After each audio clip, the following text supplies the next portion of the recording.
আসসালামু আলাইকুম আমার সুপ্রিয় দর্শক শ্রোতা, আমি মোয়াজ্জেম উদ্দিন সেন্টু। আমার এই পিসফুল লাইফ টিভির আজকের ভিডিও হৃদয়ে প্যালেস্টাইনে আপনাদের সবাইকে আমার হৃদয়ের উষ্ণ আন্তরিক স্বাগত এবং শুভেচ্ছা জানাচ্ছি। আশা করি আপনারা সবাই ভালো আছেন, পৃথিবীর যেখানেই থাকুন না কেন। এই ভিডিওর শুরুতে আমি বলছি, ইসলাম মানুষে মানুষে কোনো ভেদাভেদ স্বীকার করে না। ইসলামে কোনো ভেদাভেদ নাই। এই পৃথিবীর সমস্ত মানুষ নবী আদম আলাইসাল্লাম এবং বিবি হাওয়া আলাইসাল্লামের বংশধর। সাদা কালো, তারপরে ধরেন খাটো লম্বা, কোনো ভাষা আরবি ফার্সি বাংলা, এগুলো জাস্ট মানুষের পরিচিতির জন্য। এছাড়া কোনো ভেদাভেদ নাই। সব মানুষ সৃষ্টিকর্তার কাছে এক সমান। এবং আমি বারবার বলছি, এই যে আলাদা আলাদা জাতি, আলাদা আলাদা কোনো সৃষ্টিকর্তা সৃষ্টি করেন নাই। কমন সেন্সের ব্যাপার, এটা সিম্পল ব্যাপার। এই মহাবিশ্ব বলছি তো, ওই একের পরে 24 শূন্য, 21-এর পরে অতগুলো শূন্য দিলে যা হয় তার সাথে আরো বেশি মহাবিশ্ব আছে, এবং এটা বলতেছে বাড়তেই আছে, বাড়তেই আছে, বাড়তেই আছে। এমনও গ্রহ নক্ষত্র আসছে যার আলো পৃথিবীতে এখনো এসে পৌঁছায় নাই। সুতরাং এটা আসলে মানুষের কল্পনার বাইরে। আমরা যারা মুসলমান, কোরআন হাদিসে বিশ্বাস করি, আমরা এটুকুই বিশ্বাস করি যে এই মহাবিশ্বে যা কিছু আছে, আপনি আমি যাহা কিছু দেখি বা দেখি না, এসব কিছু একজন সৃষ্টি করছেন, এবং তিনিই পরিচালক, তিনিই মালিক, তিনিই এগুলো সবকিছু। এবং একসময় তিনি এগুলোকে ধ্বংস করে দেবেন। আমাদেরকে পাঠানো হয়েছে ওনার প্রতিনিধি হিসাবে। উনি আবার একসময় বিচার করবেন, আমাদেরকে ফিরে যেতে হবে, অ্যান্ড দেন ইত্যাদি ইত্যাদি। সো কোনো মানুষে মানুষে সাদা কালোতে কোনো ভেদাভেদ নাই, সবাই সমান। ওনার কাছে শুধু সেই ভালো যিনি ওনার বিধিবিধান বেশি মেনে চলেন। এটাই আমরা বিশ্বাস করি একজন মুসলমান, প্র্যাকটিসিং মুসলমান হিসাবে। যাই হোক, আমার আজকের যে বিষয় হৃদয় প্যালেস্টাইন, এটা কেন এই ভিডিও আমি করতে আসলাম, সবাই জানেন যে প্যালেস্টাইনে একটা কি ঘটনা, মর্মান্তিক ঘটনা চলতেছে। এটার উৎপত্তি কোথায়? আচ্ছা, আমি এখানে প্রথমত নবী মুহাম্মদ সাল্লাল্লাহু সাল্লামের যে আগমনের যে প্রেক্ষাপট, ওনার সাথে কি করা হয়েছে, ওনার ইতিহাস কি বলে, এই বইটা আমি অনেকগুলো জীবনী ওনার কিনেছি। তার ভিতরে আমি দেখলাম যে মানে এত খারাপ দিয়ে একটা এতই মানে সেগুলোর কোনো বর্ণনাই নাই, কোনো ধারাভাষ্যই নাই, কোনো সিকোয়েন্সের কোনো মিল নাই। এমনই কিছু বই আমি 2-3 বার কেনার পরে আমি একটু হোঁচট খাইছি। পরে আমি এই বইটা ইয়াতে ওই যে বাইতুল মুকাররমে পেয়ে আমি এই বইটা আমি কিনছি। ইটস এ ভেরি ডিসেন্ট বুক, খুব ভালো। ভদ্রলোক, ঢাকা ইউনিভার্সিটির ডিপার্টমেন্টের চেয়ারম্যান ছিলেন ডক্টর এনামুল হক। সো ওনার লেখা, ইটস এ নাইস বই। আপনারা ইচ্ছা করলে কিনতে পারেন, যাদের আগ্রহ আছে ওনার জীবনী সম্পর্কে, সেটা তারা কিনতে পারেন। যাই হোক, আমি বলতেছি, একেবারে ছোটবেলায় যখন নবী মুহাম্মদ সাল্লাল্লাহু সাল্লাম জন্মাবার পরে 1-2 দিন পরে যখন ওনাকে বিবি, সেই সময়কার রেওয়াজ অনুযায়ী যখন পারল, মায়ের কাছে একটা সুন্দর একটা জায়গা ছিল ওখানে, যেখানে আবহাওয়া খুব ভালো, সেই এলাকা থেকে ধাত্রী মায়েরা আসতো এবং তারাই লালন পালন করতো। ওখানে ভাষাও সুন্দর ছিল। সেখানে বিবি হালিমার ঘরে যখন উনি পাঠালেন, তখন কি ঘটেছিল, কি লেখা আছে ইতিহাসে, আমি সেটা পড়ে শোনাচ্ছি আপনাদেরকে। শিশু মুহাম্মদের কথা শুনে হালিমার দুশ্চিন্তার সীমা রইল না। কচি শিশু মিথ্যা বলেনি, আর আমার আব্দুল্লাহ সেও একই খবর দিয়েছে। মানে ওনার বুক ফেরে ওনাকে একটা সিনাসাক করা হয়েছে। খেলতে গেছে সেই মাঠে। আমি সংক্ষেপ বলতেছি, পুরোটা বলা আমার পক্ষে এখানে সময়ের ব্যাপার আছে। তো দৌড়ে এসে, ছুটে এসে মাকে বলছে যে মা, এই ঘটনা ঘটছে। খবর দিয়েছে, কেন এত কচি শিশুর পেট কাটা হলো, আর যারা পেট কাটলো তারাই বা কে, আর কোথা থেকে আসলো, আর নিমেষেই মিলিয়ে গেল। পেট কাটলে কি প্রকারের ছেলে জীবিত থাকে? স্বামী বলল, হয়তো জিনে আক্রমণ করেছে। পাশের গ্রামে একজন ইহুদি গণক বাস করত। সে আমলে প্রচুর গণক টনকের ছিল, মানে প্রচলন ছিল। গ্রামবাসীর পরামর্শে এবং মনের অশান্তির দরুন কচি শিশুকে বুকে জড়িয়ে ইহুদি গণকের কাছে গেল। ইহুদি গণক শিশু মুহাম্মদ সাল্লাল্লাহু আলাইহি সাল্লামকে কোলে নিয়ে চিৎকার করে বলতে লাগলো, হে আরববাসীগণ, তোমরা দৌড়ে এসো, তোমাদের ভবিষ্যৎ অন্ধকার, তোমাদের দিন, ধর্ম, মান, সম্মান, ইজ্জত এই শিশুই ধ্বংস করে দেবে। তোমরা দৌড়ে এসে এই শিশুকে কতল করো, মানে হত্যা করো।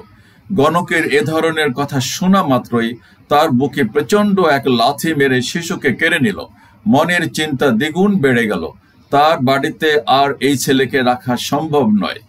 অতি প্রত্যুষে স্বামীকে সঙ্গে নিয়ে হালিমা মক্কার দিকে রওনা দিল এবং মা আমিনার হাতে শিশুকে তুলে দিল। এই হলো বিবি হালিমার ঘরে যে ঘটনা ঘটেছিল শিশু নবী মুহাম্মদের উপরে। এরপরে কি বলা হয়েছে, একটু বড় হবার পরে উনি চাচা আবু তালিবের সাথে সিরিয়াতে গেছেন। অ্যাকচুয়ালি আমার কথাটা শুনলে এত খারাপ লাগে। ধরেন 10-12 বছর বয়স, বাবাও নাই, মাও নাই, দাদাও মারা গেছে, চাচার সাথে সারাক্ষণ সময় কাটো। চাচাও ছেলে মেয়েদের চেয়ে তো বেশি স্নেহ করতো। সো আমারও মনে আছে একবার মেলায় না গেলে আমাকে না নেওয়ার জন্য আমি খুব কান্নাকাটি করছি। ফুটবল খেলতে নিয়ে যায় না, সবাই গেছে, আমাকে জানে, আমার বাবা সান্ত্বনা দিছে, তোমাকে আমি কলিকাতা পাঠাবো ফুটবল খেলা দেখতে। যাই হোক, আমি জানি সেই কথাটা। তো চাচা সিরিয়া যাবেন, অনেক দূরের পথ, মন তো টিকবে না ঘরে একা একা, এখন হাত বায়না ধরছে আমিও যাব আপনার সাথে। আমি হৃদয় দিয়ে অনুভব করি ওনার এই কষ্টের কথাটা। অগত্যা উনি সাথে করে নিয়ে যেতে হয়েছে এই ছেলেকে, 10-12 বছরের ছেলে। মক্কা থেকে সিরিয়া অনেক দূর। সেই দূর পথের মাঝে কুফা নামে একটি জনপদ আছে। সেখানে পথের পাশে বড় একটা আকরা জবল গাছ, এখনো সে গাছটা আছে সম্ভবত, ওটাকে সাহাবি গাছ বলা হয়। সে গাছের কাছে বহিরা নামে এক খ্রিস্টান দরবেশের আস্তানা ছিল। ইঞ্জিল আর তাওরাত কিতাবে তার অসাধারণ দক্ষতা ছিল। বহিরা ইঞ্জিল ও তাওরাত কিতাবে দেখেছিলেন হেরা পর্বত থেকে বিশ্বনবীর আবির্ভাব হবে, তিনি দুনিয়ার শেষ পয়গম্বর হবেন। সে হেরা পর্বতটি মক্কায় অবস্থিত, হেরা গুহা, গাড়ে হেরা। একদিন বহিরা তার আস্তানা থেকে দেখলেন মক্কার দিক থেকে একটা কাফেলা আসছে, আর একখণ্ড মেঘ সে কাফেলার ছায়া দান করছে। বণিক দল যেমন অগ্রসর হচ্ছেন, মেঘও তেমনি একটু একটু করে এগুচ্ছে। ক্রমে ক্রমে কাফেলা আকরা জবল গাছের তলে এসে দাঁড়ালো। মেঘও সেই গাছের উপরে ছায়া করে রইল, আর গাছটি যেন ঝুঁকে পড়ে কাফেলাকে সালাম জানালো। দরবেশ বহিরার অনুমান হলো নিশ্চয়ই এই কাফেলায় বিশ্বনবী হযরত মুহাম্মদ সাল্লাল্লাহু আলাইহি ওয়াসাল্লাম আছেন। বহিরা দরবেশ তখনই সে কাফেলার কাছে গেলেন। তিনি দেখলেন বণিক দল সেখানে খাওয়া দাওয়ার ব্যবস্থা করেছেন। তিনি বণিক দলকে তার আস্তানায় খাবারের জন্য দাওয়াত দিলেন। বণিক দল তার ব্যবহারে খুব খুশি হলেন। বিশ্বনবী মুহাম্মদ সাল্লাল্লাহু আলাইহি ওয়াসাল্লামকে তাদের জিনিসপত্রের পাহারায় রেখে তারা দাওয়াত খেতে গেলেন। বহিরা দেখলেন কাফেলার লোকজন এসেছেন, অথচ মেঘ সেই গাছের উপর ছায়া দান করে রয়েছে, মেঘ ওখানেই আছে। তখন তার মনে সন্দেহ হলো। তিনি কাফেলার প্রধান আবু তালিবকে বললেন, আপনাদের সব লোক কি এসেছে? আবু তালিব বললেন, হ্যাঁ, আমরা সকলেই এসেছি। তবে কি জানি বিদেশে ভিড়ে যদি চোর ডাকাত আসে, সো কাফেলার কাছে আমাদের মাল সামানের কাছে একটি ছেলেকে পাহারায় রেখে এসেছি। বহিরা বললেন, এ কি ভালো কথা হলো? আপনারা সবাই খেতে এলেন আর সেই ছেলেটিকে সাথে আনলেন না, আপনারা তাকে ডেকে আনুন। তখন একজন গিয়ে বালক বিশ্বনবী মুহাম্মদ সাল্লাল্লাহু আলাইহি ওয়াসাল্লামকে ডেকে আনলেন। তখন মেঘখানাও চলে এলো। বহিরা তখন নিঃসন্দেহে বুঝলেন এই কিশোর বালকই শেষ নবী মুহাম্মদ সাল্লাল্লাহু আলাইহি ওয়াসাল্লাম।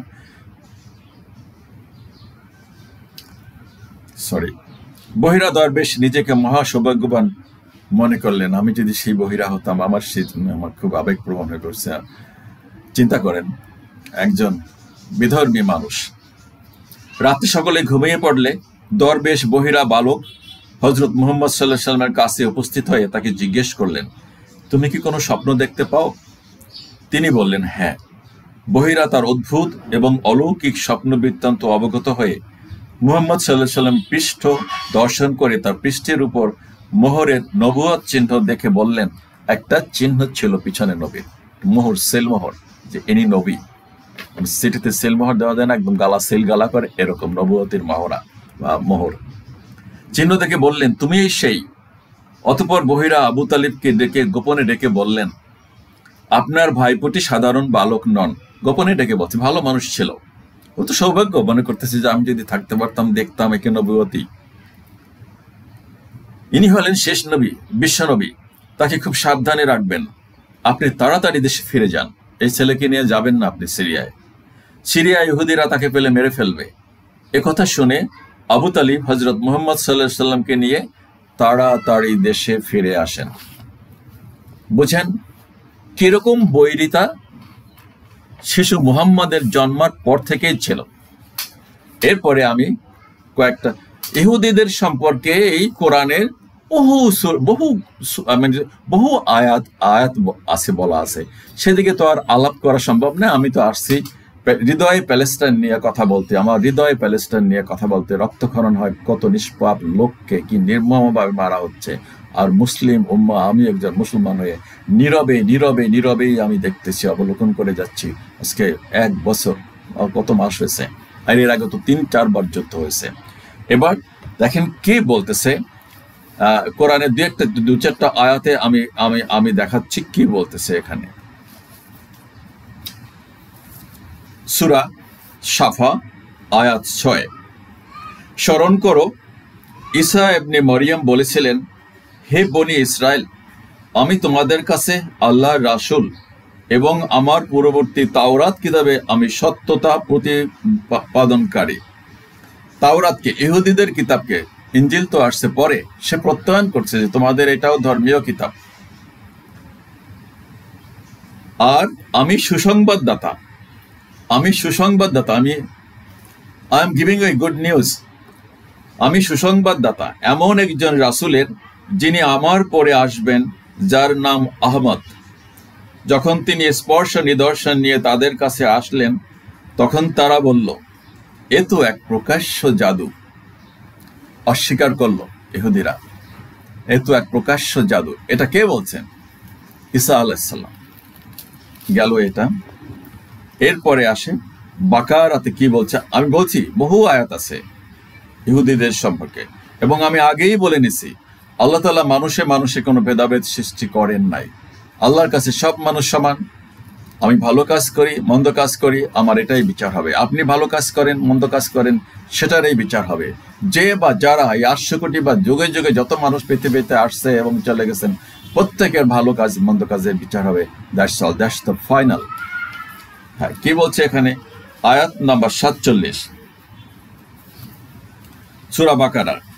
হে বনি ইসরায়েল, তোমরা স্মরণ করো আমার সে অনুগ্রহ যা আমি তোমাদের প্রতি করেছি, এবং আমিই তোমাদের উচ্চ মর্যাদা দান করেছিলাম সমগ্র বিশ্বের উপরে। Can you imagine?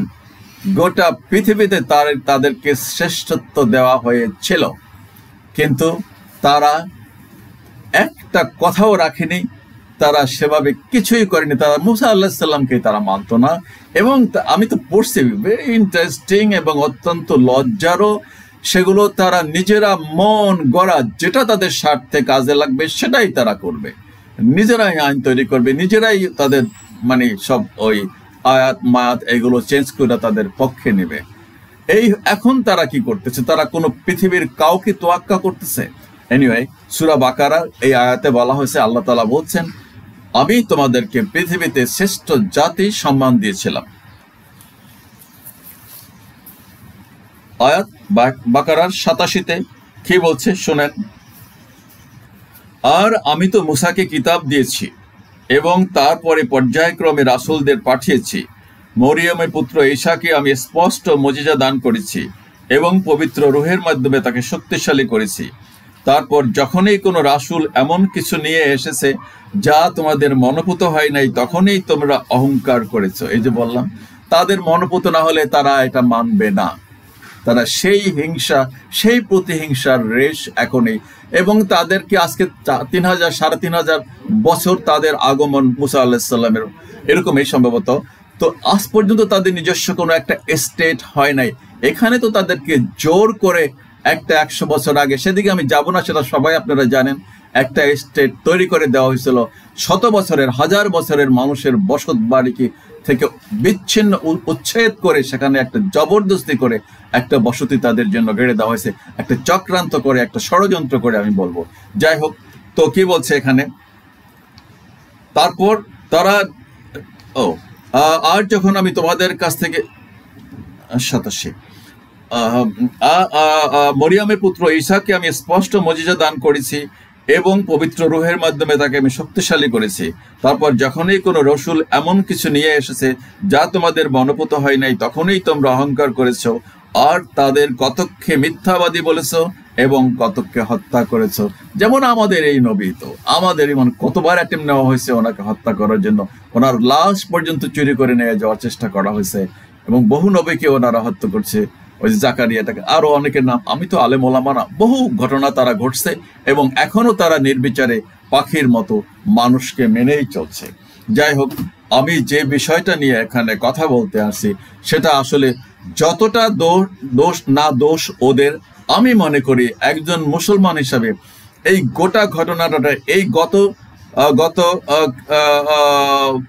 কয় তারিখে, আগস্ট না সেপ্টেম্বরে মারামারিটা শুরু হলো, এখনো চলতেছে। এখানে 45,000 যে নিষ্পাপ নিরপরাধ মানুষকে পাখির মতো মেরে ফেলছে। এর আগে 3-4টা যুদ্ধ হয়েছে, প্রত্যেকটা যুদ্ধেই তারা জায়গা দখল করে নিয়েছে।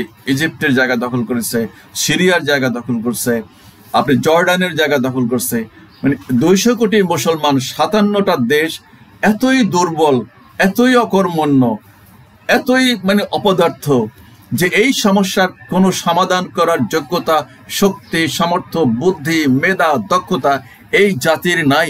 আমার এখানেই আমার হৃদয়ে রক্তক্ষরণ হয়, এখানেই আমি কষ্ট পাই যে এই ইনোসেন্ট মানুষগুলোকে তোমরা যারা আজকে ক্ষমতায় আসো এই 57টা দেশের, তোমরা কি জবাব দিবা?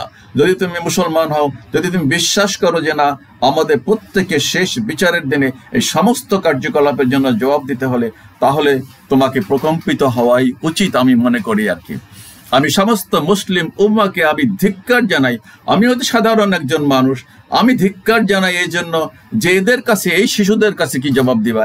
এই যে শিশু, এই শিশুদের কাছে এরকম তো হাজার হাজার শিশু, কিশোর এবং বৃদ্ধা, অসহায় মহিলা, রোগী, হসপিটাল, মসজিদ, মন্দির, গির্জা, কোনো কিছুই তো নিস্তার পায় নাই ওদের আক্রমণ থেকে। কোনো দেশ নাই এই সমস্যার সমাধান করার পৃথিবীতে।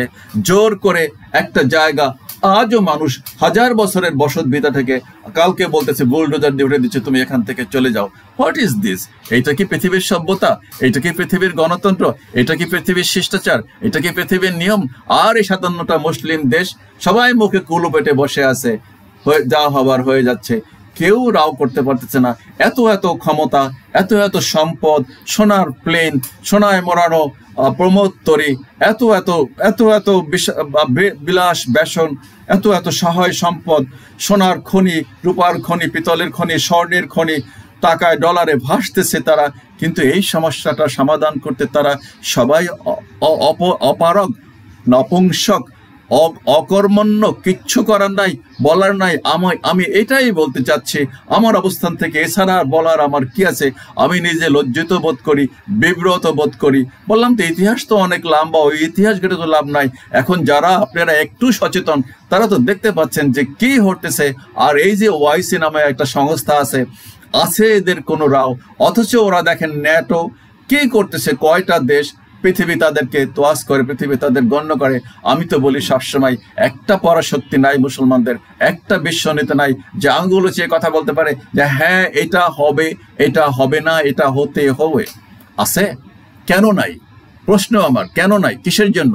কিসের পাপে? পাপ হলো এটাই যে আল্লাহ যেভাবে চলতে বসছে, আল্লাহ যা করতে বলছে, সেখান থেকে আজকে যোজন মাইল এই মুসলমানরা, এই মুসলমান নেতৃবৃন্দ বহু দূরে চলে গেছে। আর আল্লাহ তাআলা বলছে তোমাদের উপর আপতিত সমস্ত গজব আযাব সব তোমাদের নিজ হাতের কামাই। আপনি স্বীকার করেন বা নাই করেন, এটা কোরআনের কথা, আমার কথা নাই। এবং আমি তো দেখি শতভাগ সত্য। আজকে এই যে পৃথিবী উষ্ণ হয়ে উঠতেছে, সব ডুবে যাবে, সব এই যে উষ্ণতা বাড়তেছে, এই যে খরতাপ, ঝড় বৃষ্টি, সাইক্লোন, সুনামি, সব মানুষের কামাই। এই যে রেশারেশি, এই যুদ্ধ বিগ্রহ, এই পারমাণবিক বোমা, হিরোশিমা নাগাসাকিতে যে এগুলো করলো, এখন যে ইউক্রেন যুদ্ধ করছে, এটা কি ঈশ্বর এসে এখন যুদ্ধ করতেছে? দুইজন ঈশ্বর, ইউক্রেন আর রাশিয়া যুদ্ধ করতেছে? না, এটা মানব সৃষ্ট।